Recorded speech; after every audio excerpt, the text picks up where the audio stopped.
back to the history of Tijuana as a medical mecca for many, many decades now, Tijuana is also renowned for the different alternative cancer clinics that are around in this area, and now around the world. We have noticed the increase of these centers around the world, not just in Mexico, now in the States as well.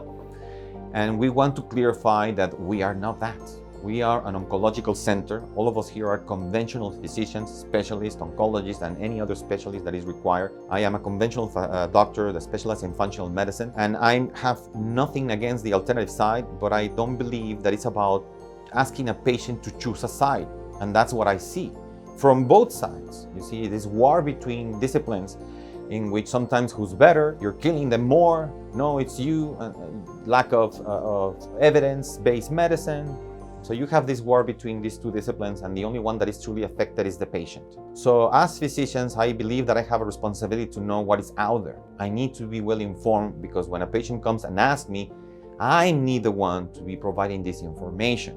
If not, I'm leaving the patient by itself, and what happens is what we're seeing right now, which is there's an extreme amount of information out there in the internet, but many of this information, or much of this information, comes with an intention to sell you, to convince you to do something. So what patients require is a tribune, an open tribune with no bias, with any of these intentions, again, hidden intentions. And that's what we procure here. That's what we always thrive for, that people have access to information of what is out there, so you can make the proper decision, or together, which takes us to we don't impose ourselves. In these clinics, again, I have seen how again is the position of the conventional side is going to kill you with poison and or cut you or burn you, and from the conventional side is the neglecting that there's possibilities within the alternative side with a supplement or with a herb. Right?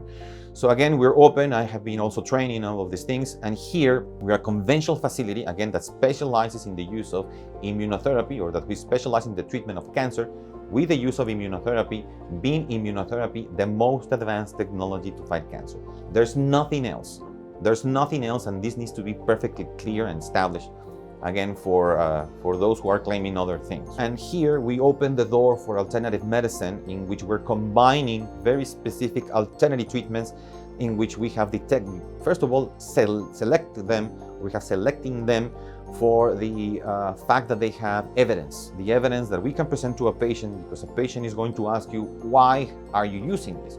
What has been the decision-making process to get to the conclusion that this works or doesn't work? Thanks to evidence, thanks of course to experience, but most important, evidence, not just mouth to mouth. And that's how we integrate both disciplines. So here patients have access to both disciplines. More is not better. Everything is individualized for a patient. So again, there's an enormous difference, because here again, we're not asking a patient to choose a side, and here we're not relying on one discipline, in which typically these alternative clinics rely only on alternative medicine. I don't agree, okay? As well as I don't agree from the conventional standpoint of view just to use chemotherapy without acknowledging the rest of the areas that we have discussed, or just being aggressive, you know? And then the end result is a patient that has declined tremendously, and well, I'm sorry, that's what it is. No, I believe we are a very unique center in which our approach, again, is a patient-centered. We're not going to steal the quality of life of the patient, and our goal, regardless of what we're presented with, is to achieve remission, because it starts with a patient believing that they can get better. If we don't have that, we don't have anything. We have nothing. And it's important to accept that we are to blame for many of these crushed hopes, crushed dreams, you know, in which a patient sometimes it's immediately denied the possibility of getting better. Get your things in order, because you have 1 year, 2 years, you know, and we start this predictive type of behavior, which honestly we don't know.